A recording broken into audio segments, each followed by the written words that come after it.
Bonjour à tous et bienvenue au Cercle de Renouvellement Spirituel. Nous avons déjà vu nous avons passé en revue différentes types de spiritualité dans les semaines précédentes, avec le taoïsme, le christianisme. Nous avons même parlé d'une nouvelle type de spiritualité qui s'appelle le croissancisme, en référence avec le développement continu qui était vécu qu'on peut voir comme une sorte de forme de religion. Et aujourd'hui, nous avons la chance que Guillaume nous fasse maintenant une présentation sur le bouddhisme. Et je donne la parole en direct à Guillaume sur ce sujet. Merci beaucoup, Eberhard, pour cette introduction. Et donc, voilà, dans nos travaux d'état des lieux, comme vient de le dire Eberhard, sur les religions et spiritualités, aujourd'hui, le bouddhisme. Alors, je vais me concentrer sur mon texte. Je ne sais pas si je vais réussir à regarder la caméra en même temps. Petit détail, enfin, qui risque d'être d'importance, c'est que j'ai un gros rhume des foins, donc désolé si je me mets à éternuer, c'est malgré moi. Alors, en avant-propos, je voudrais dire que le bouddhisme, alors avant le bouddhisme, il y avait la religion Veda qui a donné le brahmanisme, puis l'hindouisme.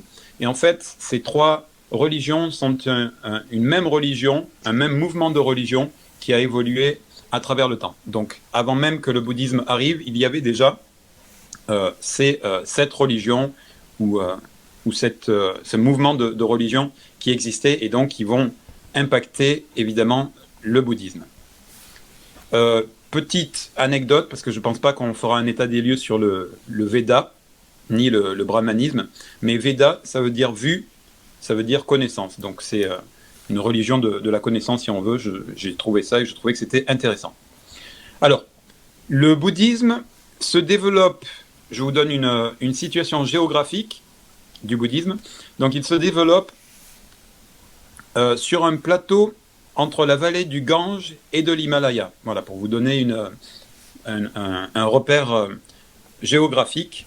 C'est sur un plateau entre la vallée du Gange et de l'Himalaya qu'il va se développer.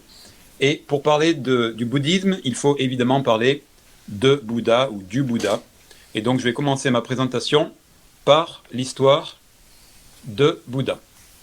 Bouddha, de son vrai nom, Siddhartha Gautama. Alors il y a différents noms, mais le nom le plus utilisé, c'est Siddhartha Gautama, qui est né à Lumbini, petit village du Népal, entre le 6e et le 5e siècle avant Jésus-Christ. On lui attribue, dans la mythologie qui s'est développée autour de ce personnage, le titre de prince, mais en réalité, il était simplement le fils aîné du chef d'une petite tribu. Son père, qui était donc le chef de la tribu, voulait que son premier fils lui succède comme le veut la tradition. Et donc, il surprotégeait son fils, parce que voilà, il voulait soit son successeur, donc c'était la prunelle de ses yeux. Et notamment, il ne voulait pas que son fils connaisse les malheurs du monde. Mais, même si dans la première partie de sa vie, Gautama jouissait d'une existence doucereuse, dans l'enceinte de son royaume, alors, on dit royaume, mais a priori, il s'agissait plutôt d'un village, mais bon, il y a un mythe qui s'est construit, comme je l'ai dit, un peu plus tôt autour. Donc, je vais parler de royaume, de roi, de prince, etc. Mais il faut savoir que c'est un peu enjolivé, tout ça. Donc voilà, il a passé la première partie de sa vie dans l'enceinte du royaume de son père, mais il était insatisfait intérieurement et il était aussi très curieux du monde. Il suffit qu'on interdise quelque chose à quelqu'un pour que ça ait de la valeur.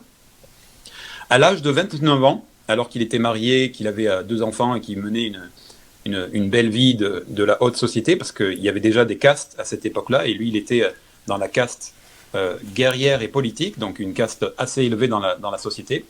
Donc à l'âge de 29 ans, à l'issue de son père, il sort du palais avec un garde.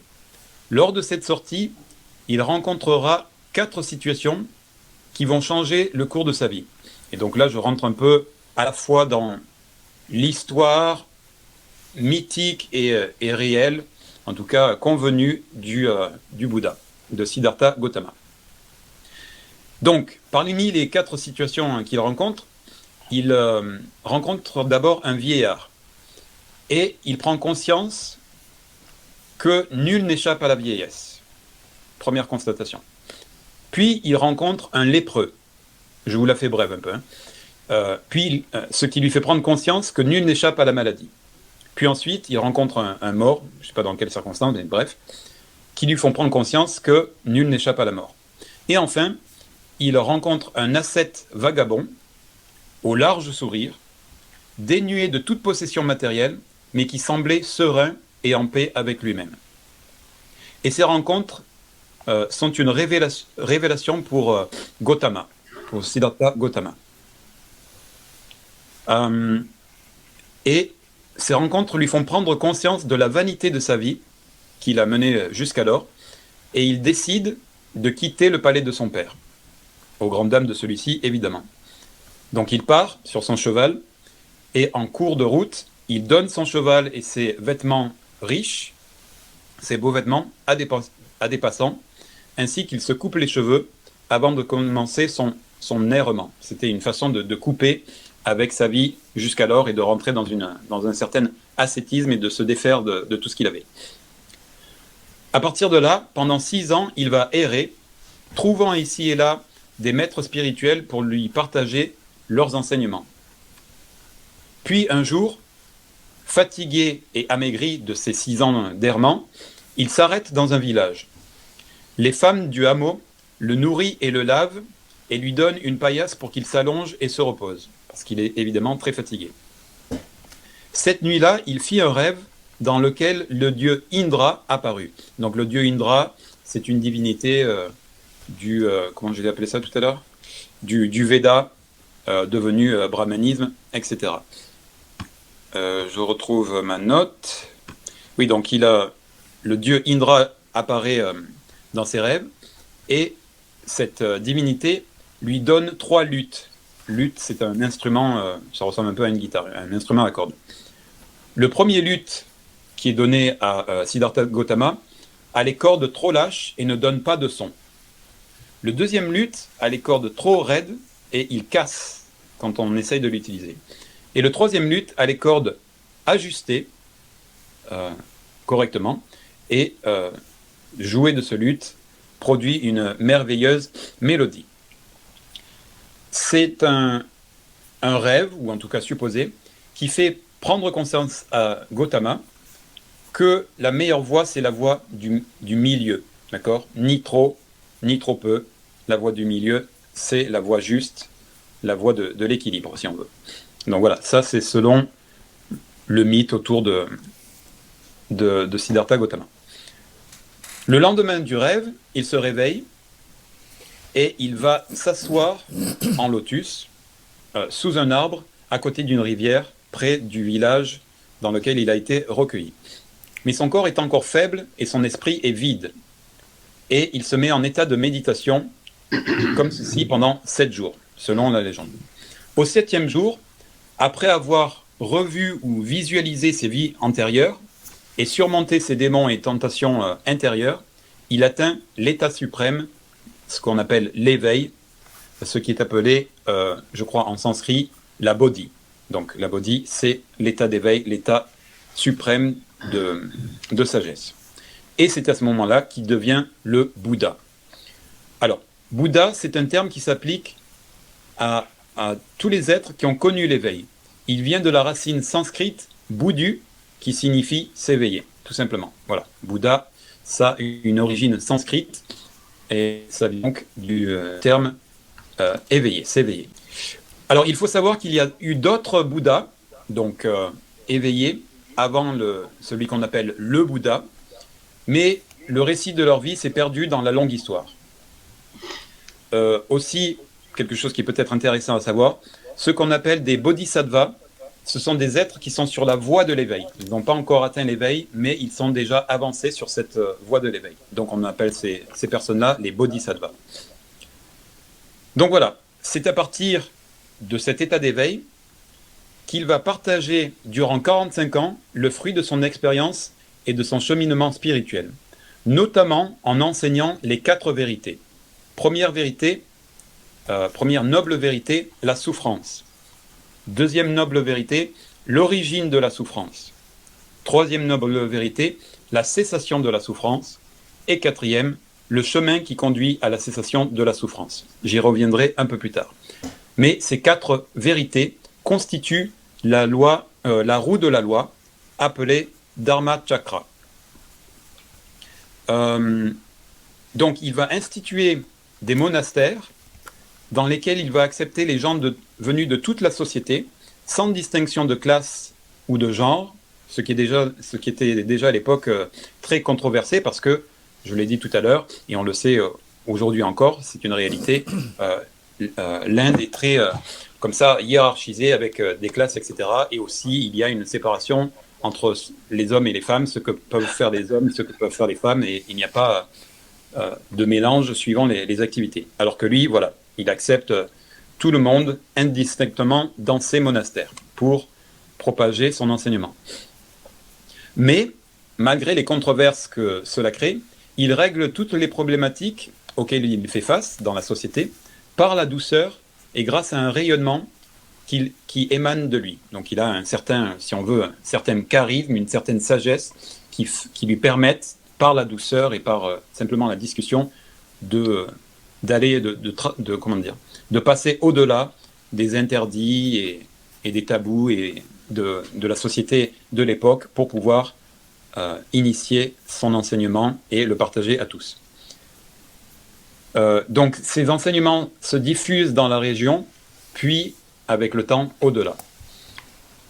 Il meurt à l'âge de 80 ans pour aller au nirvana, c'est-à-dire le paradis, si on veut, du point de vue bouddhiste et du point de vue indien. Donc le Bouddha est un homme. Donc ici, il faut bien comprendre que le Bouddha, ça veut dire la personne qui a atteint l'éveil, même si nous, quand on dit le Bouddha, on parle d'une personne. Donc en tout cas, le Bouddha est une personne qui n'a jamais déclaré d'origine divine. D'accord ? C'est bien un homme, c'est pas le fils d'un dieu ou que sais-je. Ni d'avoir reçu de message des dieux, en dehors du rêve avec l'histoire des luttes qui sont certainement une image pour lui, dont il retire un enseignement, celui de la voie du milieu. Mais en dehors de ça, voilà, c'est pas une religion qui lui a été dictée par une divinité, mais c'est un cheminement spirituel et intellectuel, personnel, humain. C'est-à-dire que tous les hommes peuvent atteindre ce niveau. Il n'a jamais affirmé vouloir créer une nouvelle religion parce qu'il respectait la religion de l'époque, Veda, brahmanisme, puis hindouisme, même si il prenait quand même des distances, j'y reviendrai plus tard, avec l'hindouisme. Mais en tout cas, il ne voulait pas supplanter ce qui faisait partie de la culture à l'époque, mais simplement apporter un enseignement qui pouvait se retrouver aussi dans l'hindouisme, qui n'était pas tout à fait contradictoire, même s'il était critique de certains points.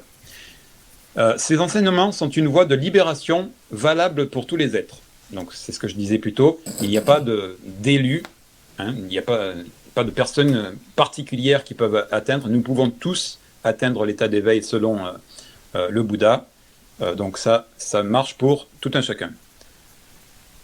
En ce sens, donc, il est plus proche en réalité d'un philosophe que d'un prophète. D'accord ? Lui, il partage un enseignement qu'il a humainement acquis, et donc c'est une sagesse, une philosophie, plutôt qu'un prophète qui vient délivrer la parole divine. Malgré tout, malgré ses efforts, ces enseignements sont en réalité devenus une religion, le bouddhisme. Le bouddhisme, j'en dis un mot rapidement, c'est un terme en réalité inventé par les Occidentaux, en premier les Anglais, puis repris par les Français, etc. C'est pas parce qu'il faut bien, en tout cas en Occident, poser des étiquettes sur les choses, et c'était pas appelé comme ça, il y avait différents termes, mais qui étaient relativement vagues. Donc bouddhisme, nous, on colle sous cette étiquette tous les enseignements du Bouddha, et en même temps, ça en fait une religion.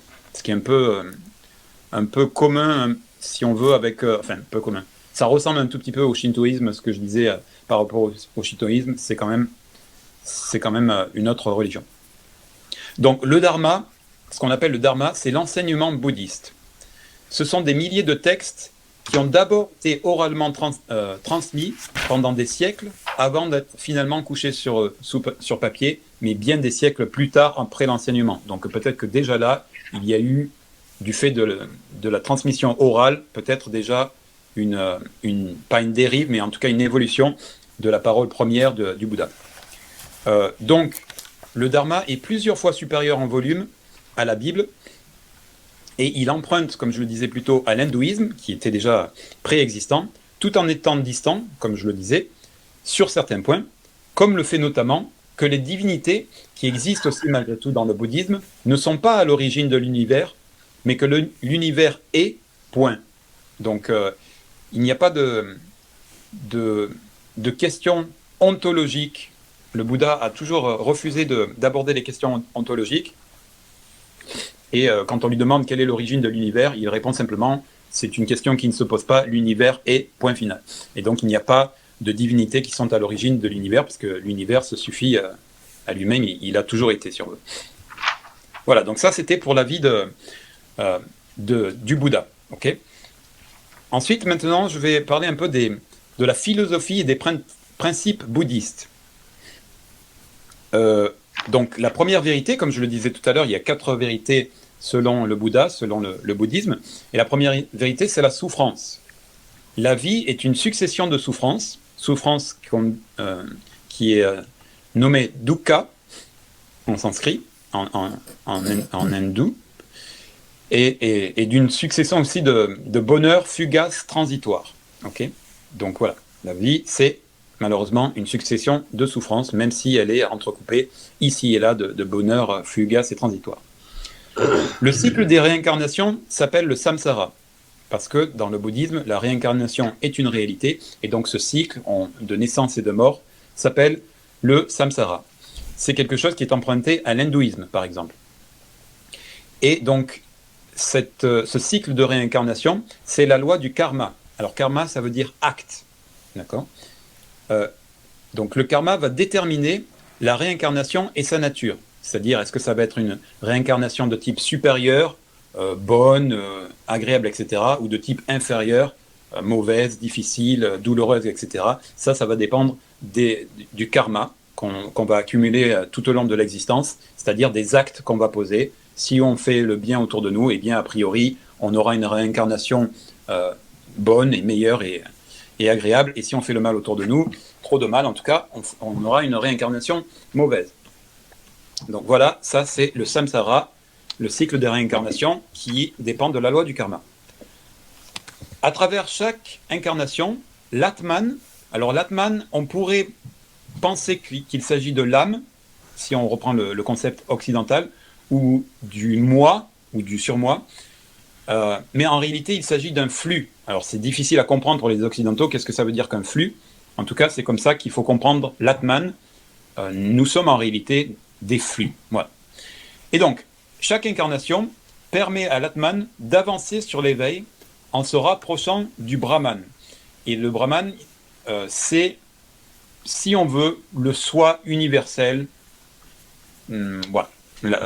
La source, pas véritablement, mais voilà, le soi universel. Ce sont des concepts en réalité très très flous qu'il est difficile de vraiment cerner pour un esprit occidental, et moi je n'y échappe pas. Dans mes recherches, voilà, c'était assez flou. Donc voilà, l'atman qui est un flux de l'individu, si on veut, plus il se rapproche au travers de ses bonnes actions et de son avancement vers l'éveil du brahman, et plus il est susceptible d'atteindre l'éveil et donc la fin de l'incarnation. Parce que pour le bouddhisme, il s'agit d'arrêter de se réincarner et de sortir du cercle du samsara, qui est une souffrance qui se répète. Donc, ces réincarnations sont un chemin d'amélioration potentielle. Potentielle pourquoi ? Parce que malheureusement, dans certaines incarnations, on fait plus de mal que de bien, et donc eh bien, on régresse si on veut. Voilà. Et quand on a fini, au travers de ces multiples réincarnations, de monter en niveau, en sagesse et en bonté, si on veut, on atteint un niveau de sagesse ultime qui est l'éveil, et donc on sort du cercle de réincarnation pour rentrer dans le nirvana. La deuxième vérité, c'est l'origine de la souffrance. L'origine de la souffrance se trouve dans nos passions, dans nos désirs, qui sont par nature insatiables. On a toujours une passion qui va entraîner une autre passion, la satisfaction d'un désir qui va laisser place à un autre désir, etc. Et donc on est constamment insatisfait et constamment à la recherche d'une nouvelle passion, d'un nouvel assouvissement. Et donc, cette course sans fin de la passion, c'est ce qui est à l'origine de la souffrance, la deuxième noble vérité. Troisième noble vérité, c'est la cessation de la souffrance. C'est ça le but, c'est d'arrêter de souffrir. Et pour ce faire, il faut donc se défaire de nos passions. Et ce qui va couper à la racine la souffrance. Si on se défait de nos passions, plus de souffrance, selon le bouddhisme. Et donc, quatrième vérité, le chemin qui conduit à la cessation de la souffrance, ce chemin-là, pour atteindre ce chemin-là, il faut suivre la noble voie octuple du chiffre 8.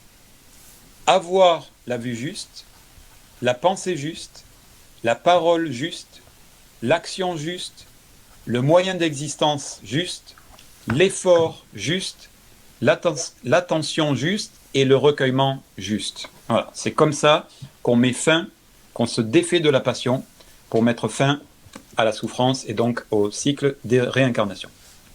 Donc ça, c'est dans la théorie, c'est ce qu'il faut avoir, une vie juste, quoi, dans différents aspects que je viens de citer. Et c'est par la méditation que l'on développe et affine la noble voie octuple.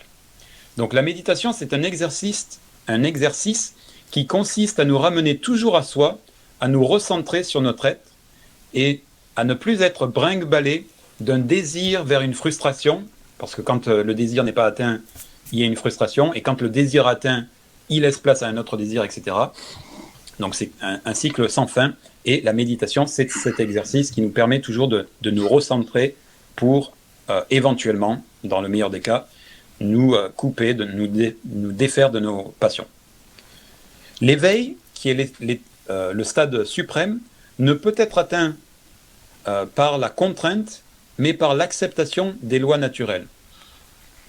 Donc les lois naturelles, c'est ce que je viens de dire. La vie est une souffrance. Souffrance pourquoi? Parce qu'on a des passions, et que si on reste dans cette poursuite de la passion, eh bien c'est éternel, c'est infini. Et donc tout ça, ce sont des lois naturelles. Et par rapport à ces lois naturelles dictées ou constatées, soi-disant, en tout cas par le bouddhisme, eh bien il faut se détacher, notamment par la méditation et par une vie juste. Autre principe très important du bouddhisme, c'est le principe d'impermanence. Qu'est-ce que ça veut dire l'impermanence? C'est que rien ne dure. D'accord? Tout a une fin à un moment donné. Et donc le principe d'impermanence, c'est quelque chose d'à la fois positif, mais aussi de négatif. Positif, pourquoi? Parce que la souffrance a une fin, puisqu'elle est impermanente. D'accord? Tout est impermanent. Donc, c'est une bonne nouvelle. La souffrance, à un moment donné, va s'arrêter. C'est quelque chose de positif. Malheureusement, ça veut dire que le bonheur aussi a une fin. Et donc, ça peut être un aspect négatif. Tout est impermanent. Rien n'est figé. Tout évolue et finit à un moment donné par ne plus être. La compassion est aussi un principe fort, fondamental du bouddhisme.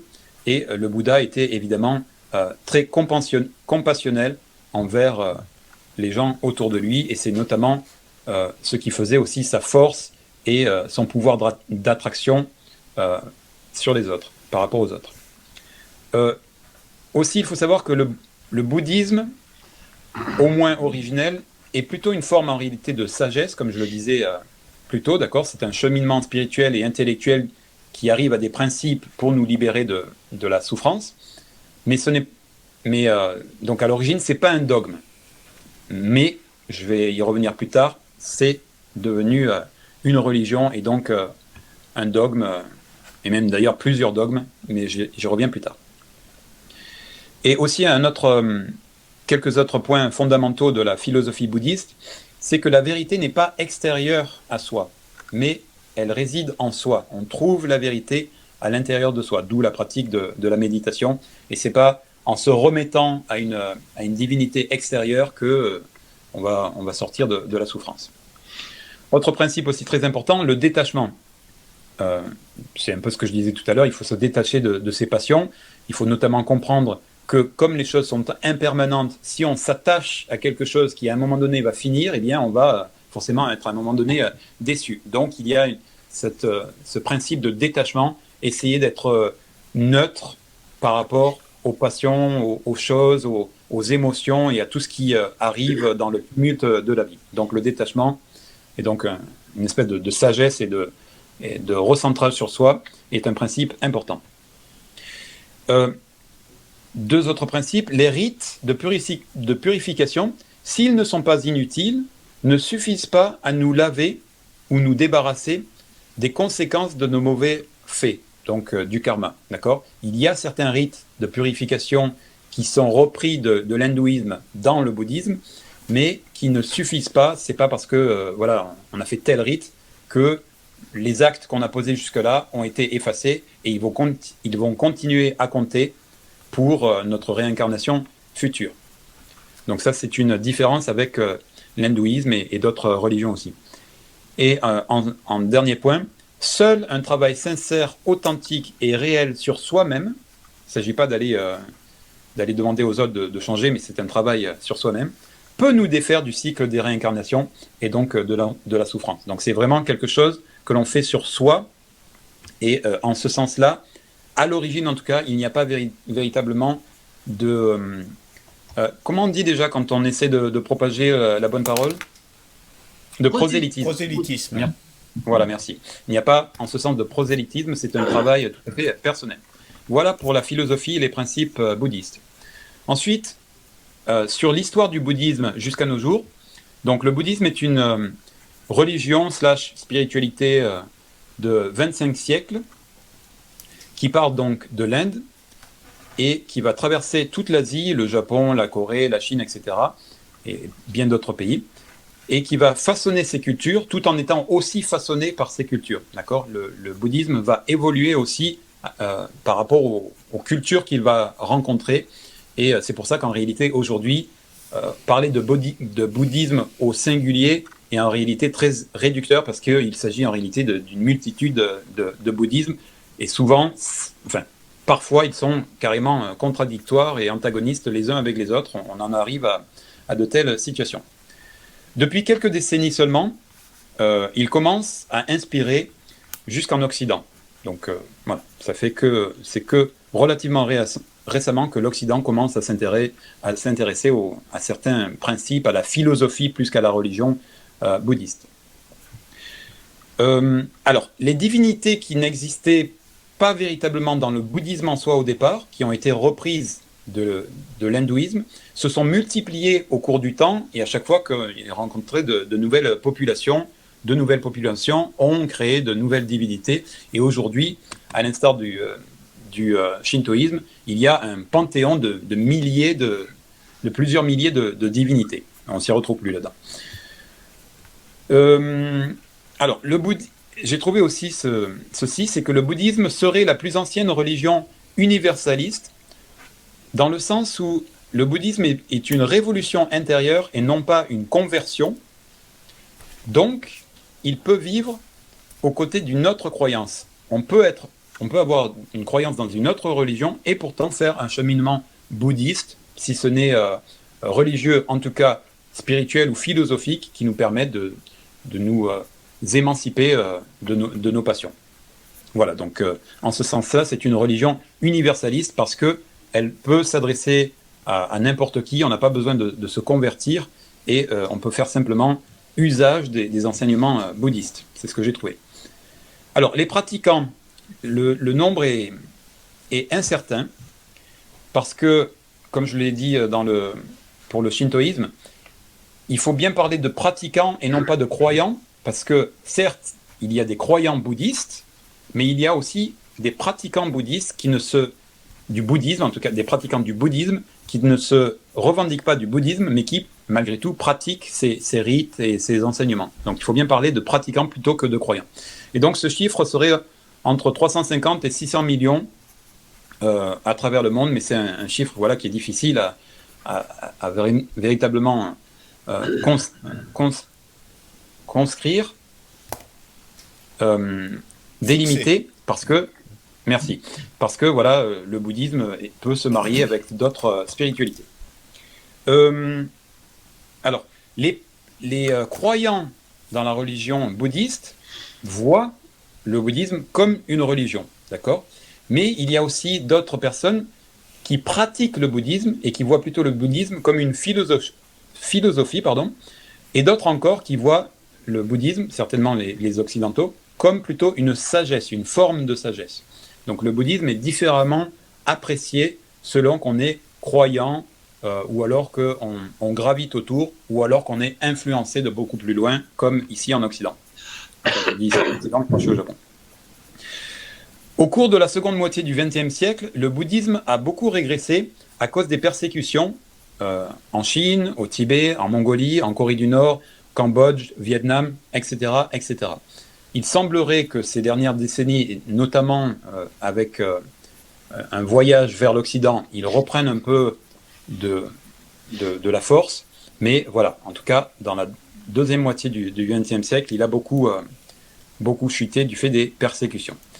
Et pour terminer, s'il y a un corpus originel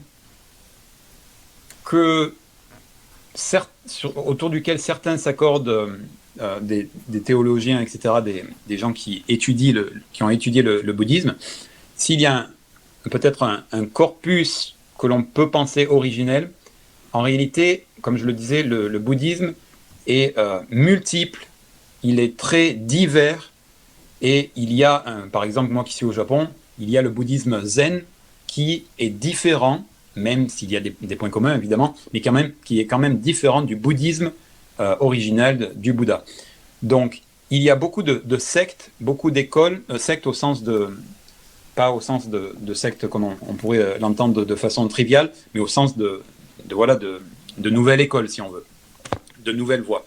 Donc il y a une multitude, et parfois très contradictoires, les unes avec les autres.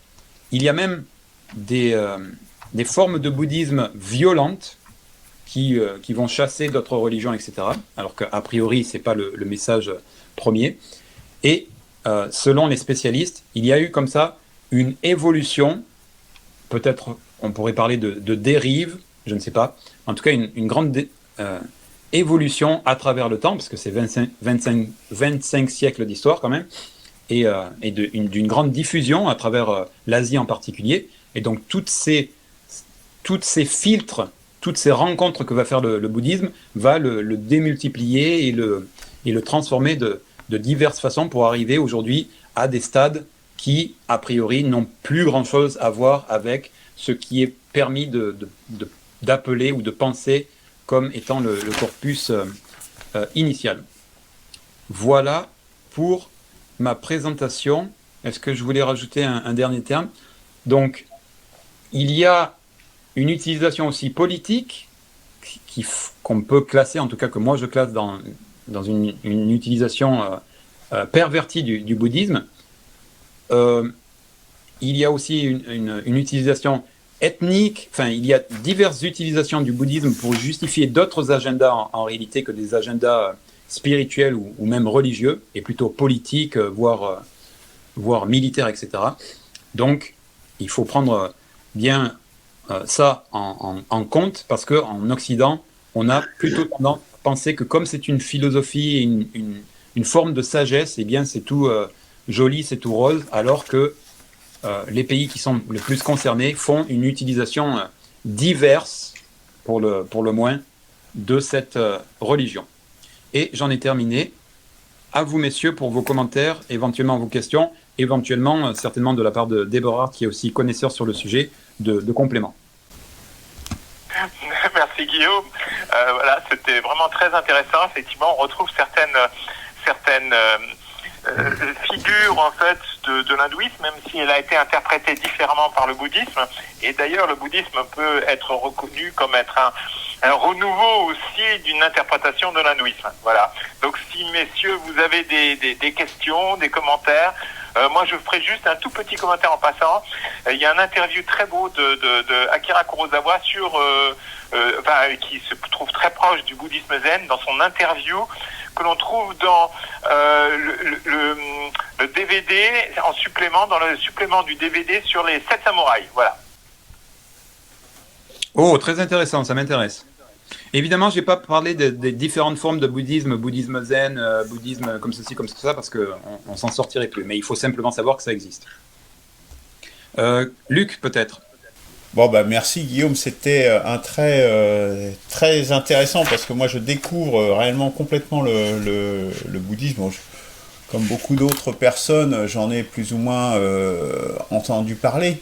Mais voilà, là au moins on a un vrai exposé avec ce que ça recouvre. J'avais regardé un petit peu cette histoire de 4 vérités et tout ça, mais j'avais pas réellement compris ce que ça voulait dire. Donc voilà, c'est très intéressant. Oui, Eberhard, tu veux dire quelque chose ? Non, j'avais rien, j'ai pas repris la parole. Non. D'accord. Alors, moi, ça m'inspire un certain nombre de choses. Notamment par rapport, et surtout des interrogations et des...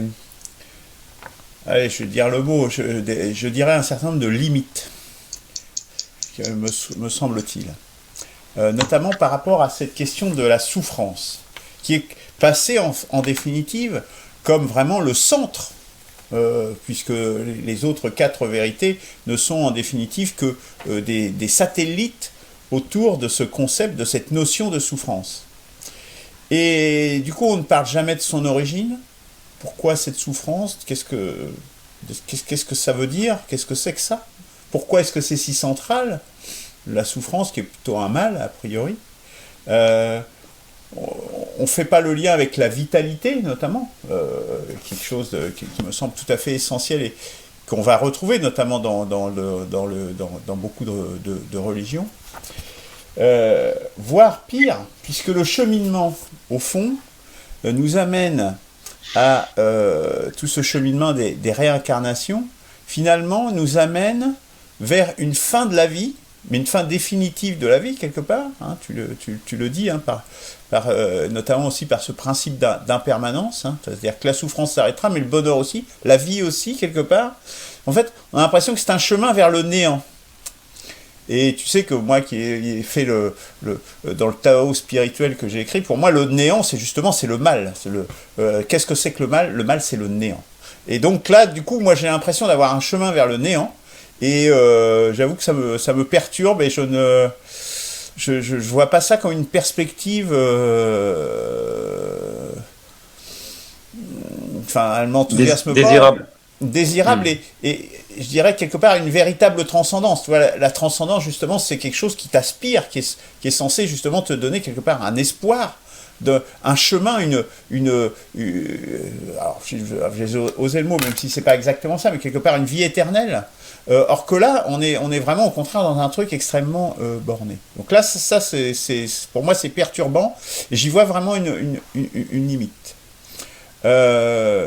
Alors, en parallèle de ça, je dirais qu'il y a des choses que je trouve extraordinaires et qui, à mon avis, il faut complètement...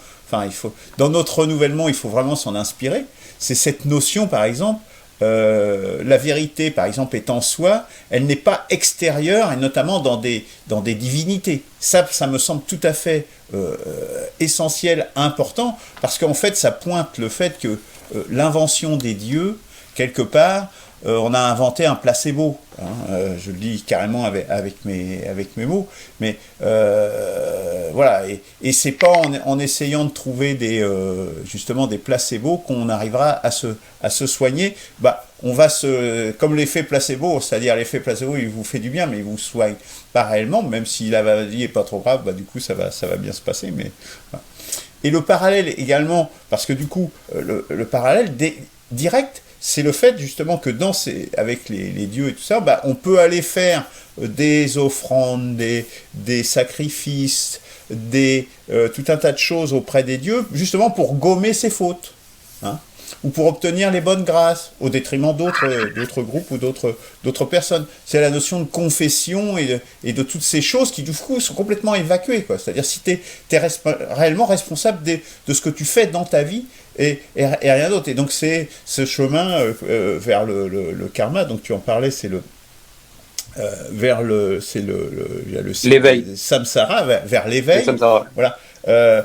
Voilà, c'est toi et rien d'autre. Le bien et le mal, il existe, hein, contrairement à ce que beaucoup pensent que dans ces religions, le bien et le mal n'existent pas. Le coup, là, tu montres très clairement que le bien et le mal existent. Donc ça, c'est important quand même. Mais ça vient de soi et que va pas y avoir une gomme magique qui va faire que que par quelques confessions ou offrandes X ou Y, ou quelques pèlerinages, tout va s'arranger et tout va aller bien.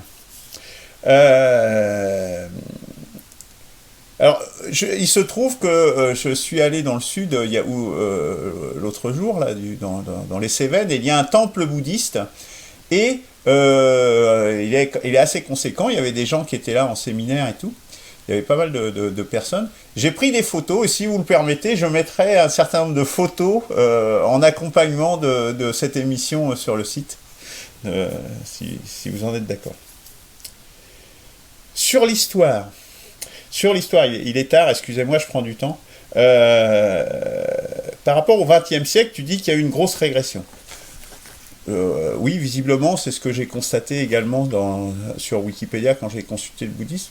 Mais je pense que tu as oublié la grosse régression qu'il y a eu, notamment en Afghanistan, puisqu'il était visiblement très présent, le bouddhisme, puisqu'ils ont détruit des statues gigantesques. C'est donc qu'il y avait quelque chose de tout à fait important à ce niveau-là. Et en Indonésie, qui était justement complètement bouddhiste, et qui a été islamisé en 1 ou 2 siècles, hein, et notamment avec l'influence des marchands hollandais, notamment. Hein. Tout parallèle avec l'histoire actuelle ne serait pas fortuite, évidemment. Et par rapport à ça, effectivement, en Birmanie, il y a un certain nombre de gens qui se battent contre cette islamisation de la Birmanie. Bon, ben là, il y a une secte assez violente d'ailleurs, hein, qui est assez vindicative, qui sont contre c'est les Rohingyas, je crois, qui étaient les supplétifs des colons britanniques dans cette région, et qui sont attaqués justement par les bouddhistes parce que je dirais que c'est vrai que par rapport à l'éveil, l'islam, on a du mal à percevoir l'éveil quand même dedans, hein. Soyons assez clairs.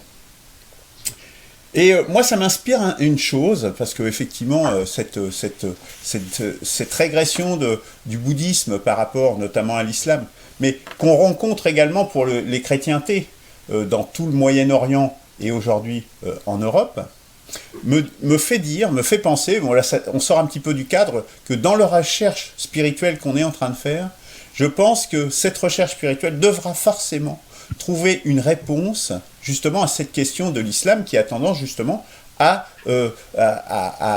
supplanter les spiritualités antérieures. Voilà. C'est une réflexion là un petit peu pour l'avenir. Mais sur laquelle on pourra discuter ultérieurement. Une dernière question, le Dalai Lama, il est bien bouddhiste, hein, on est d'accord. Hein. Voilà, parce que dans les instrumentalisations politiques dont tu as parlé, le Dalai Lama en fait, je crois, largement partie justement du point de vue des USA et de la CIA notamment. Voilà, excusez-moi, j'ai été très long. Non, je pense pas. Christian. Alors, très rapidement. Allô ? Très rapidement. Oui, Eberhard. Attends, Eberhard. Ouais, juste très court, c'est pour le souffrance, et après je laisserai Guillaume conclure. C'est qu'en fait, il y a une citation de la pièce de théâtre qui s'appelle Agamemnon d'Échille, et dedans, il y a une réplique qui dit « Par la souffrance, la connaissance ». Juste pour bien montrer que la souffrance permet d'acquérir des connaissances, c'est pas se complaire dans la souffrance, c'est acquérir des connaissances parce que la souffrance est existante. Voilà, c'est tout. Très intéressant ajout, Eberhard. Merci. Merci, Christian, vas-y. Eberhard. Oh, Bon, ça vient de Eberhard, chez Simone Veil. Ça vient de chez Simone Veil. Je n'ai pas de mérite puisque j'ai tout lu d'elle. c'est dans Échille. C'est dans Échille, oui. Échille. C'est Échille, l'écrivain du théâtre, enfin, et c'est Agamemnon, la pièce de théâtre. Agamemnon. Ok. Christian. Alors, Oui, je alors, pense bon. qu'il faut être juste un truc parce que oui, je te recoupe la parole. C'est juste, faut être tolérant avec Eberhard parce qu'il nous voit pas, donc il sait pas si on a levé la main et tout ça. Donc ce qui peut expliquer qu'il coupe la parole. Surtout que moi j'y ai coupé le haut-parleur en plus. Donc merci Guillaume, Christian de ta patience. La patience a des limites, hein, attention. Hein. Non, mais alors très rapidement, hein, c'est l'heure, et puis après, je fais autre chose. Moi, le bouddhisme, c'est tout sauf une religion. Donc, il y a une spiritualité, pas forcément religion, c'est pas du tout une religion. C'est une non-religion, c'est un art de vivre. Aujourd'hui, je dirais c'est du coaching. Hein, d'où gourou, voilà, gourou, coaching, voilà. Luc nous parle, il nous dit qu'il n'y a pas de. On ne parle pas de l'origine de la souffrance. Si, mais c'est bien sûr que si. Le bouddhisme dit que la souffrance, c'est nos désirs, nos passions. Donc le bouddhisme est anti-croissance. C'est la raison pour laquelle, d'ailleurs, une des raisons pour lesquelles il a régressé, notamment en Inde, puisque l'Inde est restée longtemps immobile, enfin d'un point de vue de la croissance thermo-industrielle, bien entendu, hein, les vaches sacrées, etc., et pas que ça. Ça, c'est l'image épinale. Donc il a régressé. Une des causes de la régression du bouddhisme, c'est que donc les croissancistes ont pris le pouvoir en Inde et puis et ailleurs, voilà. Bon, chemin vers le néant, a dit Luc. Enfin, moi, j'ai pas compris ça. Le contraire, il y a une réincarnation permanente. En fonction de l'ordre du karma. T'es sympa, t'es réincarné sympa. T'es pas sympa, t'es réincarné. Comme dit Boris Vian, on est allé voir chez Satan et en bas c'était épatant. Bon, donc, alors par contre, effectivement, d'accord avec Luc lorsqu'il dit que ce qui est formidable dans le bouddhisme et qui prouve encore bien que c'est pas du tout une religion, c'est que la vérité est en soi. Il ne va pas aller la chercher dans les dieux. Elle est à trouver à l'intérieur du cheminement qu'on va faire par la méditation, etc. Donc le bouddhisme, moi je trouve ça vraiment extrêmement intéressant.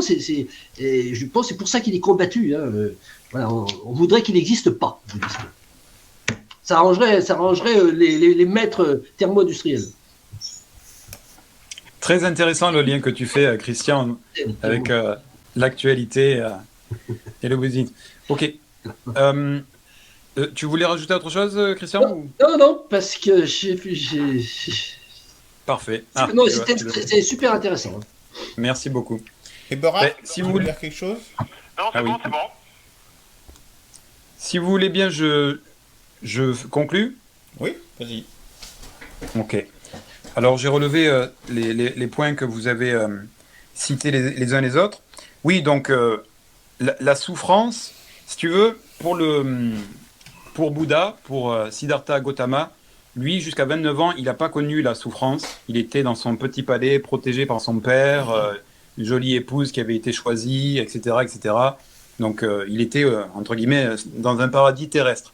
Et c'est sa curiosité et le fait qu'il lui était interdit de sortir qui l'a poussé à aller voir au-delà du palais et de se rendre compte qu'en réalité, la vie était souffrance. Peut-être pas pour lui, parce qu'il était privilégié dans sa caste, mais que la vérité, voilà, la vieillesse, et ça, elle touche évidemment tout le monde, la maladie, etc., tout un tas de formes de souffrance.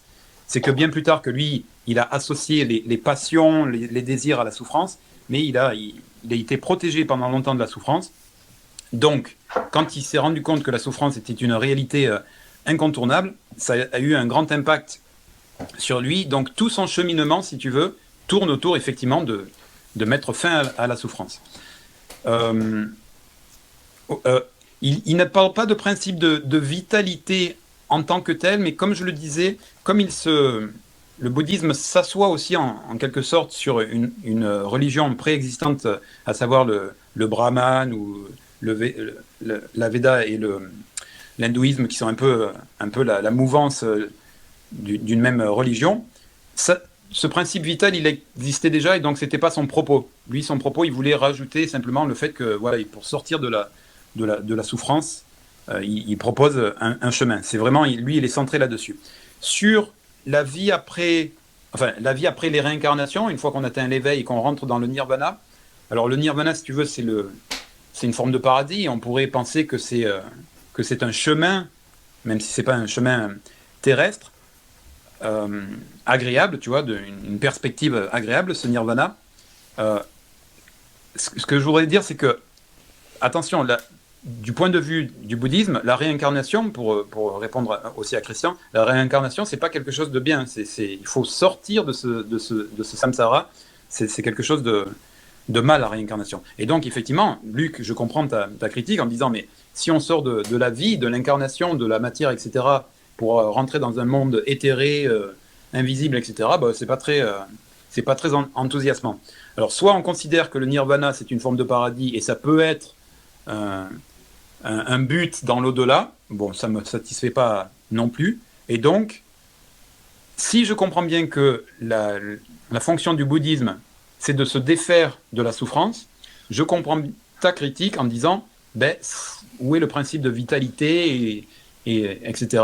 Donc là-dessus, il y a un impensé, si on veut, du bouddhisme originel. Après, les autres bouddhisme zen, etc., ils donnent des réponses, ils parlent de l'au-delà, ils parlent de tout un tas de trucs, mais il faudrait des heures, et puis ce sont presque des religions en elles-mêmes. Donc, à mon avis, c'est pas super intéressant, on s'en sortirait plus. Donc, je suis d'accord avec ta critique sur le fait qu'il y a peut-être se couper complètement du désir et de la passion, etc., est une forme de renoncement et de néant d'une certaine façon.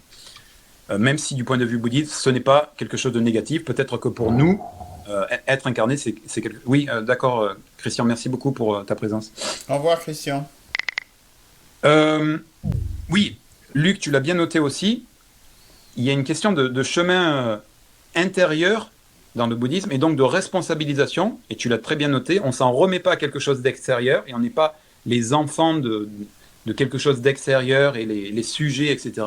Mais c'est bien une religion, ou en tout cas une spiritualité, une philosophie responsabilisante. Si tu veux que ça change, enfin, si tu veux ne plus souffrir, etc., si tu veux que ta situation s'améliore, c'est à toi de faire ton travail intérieurement. Dernier point pour ne pas être trop long, il me semble que... Ah oui, non, d'abord je voulais rajouter une réflexion que j'ai eue avec la contribution d'Eberhard.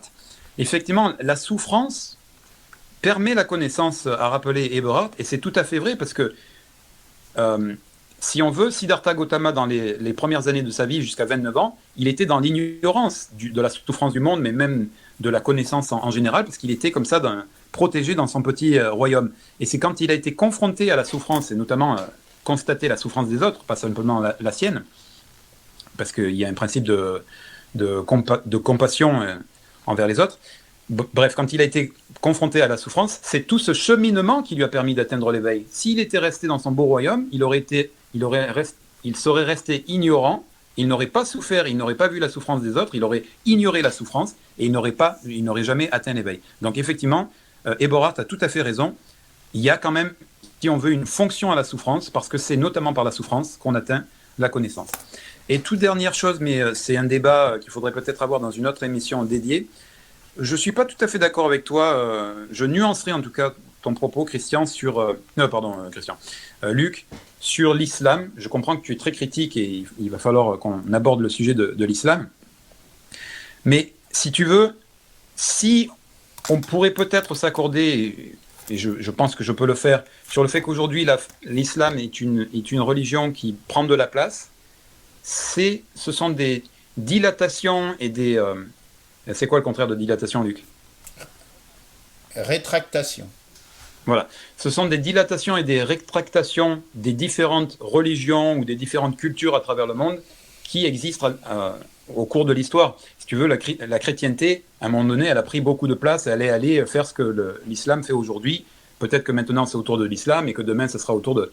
Donc il y a certainement une critique d'un expansionnisme violent et imposé, mais c'est aussi quelque chose de l'ordre de la vie, cette expansion et rétractation des différentes choses, et notamment en particulier des religions. Voilà, voilà. Est-ce qu'on en arrête là, ou est-ce que tu veux rajouter un petit dernier mot? Bon, moi, juste sur la souffrance, moi je préfère l'effort comme terme, qui n'est pas la même chose, parce qu'on est plus en relation, notamment avec le travail. Et effectivement, parce que je pense par exemple la maladie, je suis pas sûr qu'on ait beaucoup de... Enfin, peut-être, hein, je sais pas, mais je suis pas sûr que les actes qu'on fasse, il y a beaucoup de cas où la maladie, elle te tombe simplement dessus, quoi. Ou le handicap. Il peut y avoir, hein, mais bon, on reste pas de toute façon éternellement. Bon, bref.